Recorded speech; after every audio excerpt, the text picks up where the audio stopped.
Now, I've heard my next guest called Brickfist, which I think's a great name. Nice name, if you don't my opinion. He's got some serious people behind him, Jerry Story and Barry McGuigan. That's Northern Irish and boxing, and in many ways, world boxing royalty helping you. That's not bad. He's unbeaten and looking terrific. Now, it's his first time with me, and we started by talking about some of the things that people are saying about him, and they are, I've got to tell you, good things. Carl, the people that have seen your box are talking about how many world titles you're going to win. Do you feel like you're under a bit of pressure? Well, not really, you know. Gary's here with me now. Gary knows I can do it. Everyone knows I can do it. Barry McGuigan knows I can do it, and just like I'd like to prove him right. People are saying big things about me, and I just want to prove him right, you know. I mean, you've got this fantastic, like all the former Irish amateurs, you've got this fantastic bit of amateur pedigree, all those brilliant Irish championships, enough fights overseas. You've got Jerry Story there, one of the not just one of the nicest men in boxing, one of the most knowledgeable men in boxing. You've got Barry McGuigan looking after you, guiding you, who's got fingers in every single pie, and who's been there and done it, and has got the T-shirt, sold the T-shirt, tie-dyed the T-shirt. I mean, he's just about done everything. Yeah. I mean, that's a nice position to be in. How do you keep your feet on the ground, Carl? Well, I just try and stay calm. You know, I don't listen to too much. You know, and I'm always in the gym. I'm always training every day, and I just, you know, as I said before, I just want to prove people right. Like the relationship I have with Barry and Gary, you know, it's a good relationship, and I would see them more as friends. You know. Barry's a good man. I've been over in his house training with him, and everything, nothing feels too out of the ordinary, you know, it all just feels great. Yeah, that's the way it works. And you've done some good sparring with some good quality British pros so far, haven't you? Just go through that list for me. I've been in with John Simpson, Jason Booth, Akash Bhatia, a guy called Stuart Singleton. He's only had a couple of fights. I think he's a light welter, but Stuart McFadden. Who else? I'm looking to do a bit with Randall Monroe, hopefully.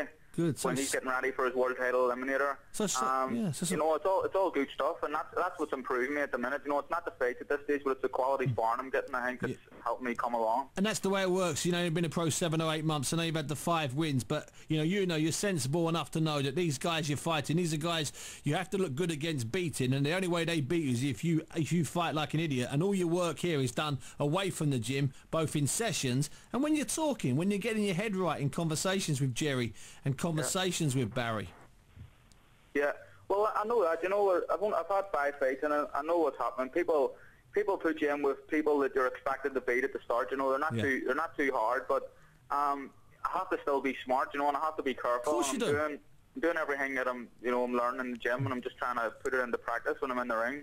Oh, what you have to do, you know, against these guys who you know you can beat is you have to still treat them with respect, and you have to still prepare like you're doing a 10-round or a 12-round title fight. That's the bottom line. That's what being a professional's all about. Of course it is, and I'm up every morning, you know, 7 o'clock up at Cave Hill with Jerry, and I'm back in the gym at 1, and then sometimes at night I'm doing my weights and stuff, you know, so I'm training hard. Like, I could do 10 rounds. Like, I'm never out of the gym really. After that last fight, it lasted half a round or so, but you know, I took 2 days off, and I'm straight back into the gym because, you know, I want to get to the top, and I know, like, there's no shortcuts around it. You have to put the work in. But the thing is, Carl, as you know, it may have only lasted half a round, 48 seconds or whatever it lasted, but you still got to train for the same amount of weeks and do the same amount of sparring as though it was 4 rounds or 6 rounds. Yeah. And I was training hard. You know, I was with Barry a week before, and I was doing 8 rounds. I think I've done 8 rounds with Akash Bhatia, and I've done 8 rounds with 4 different army boys. Oh, good, that's tough. They were novice enough, but you know, they were fit lads, and they were just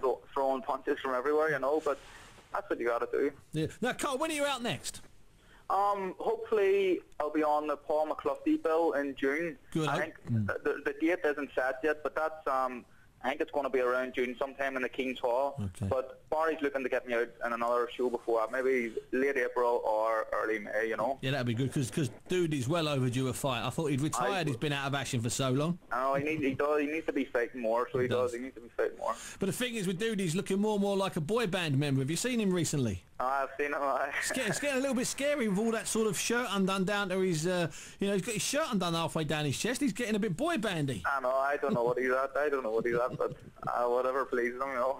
Absolutely right. Listen, it's been an absolute pleasure having you on the show, Carl. And after saying a couple of fights, we'll get you back on.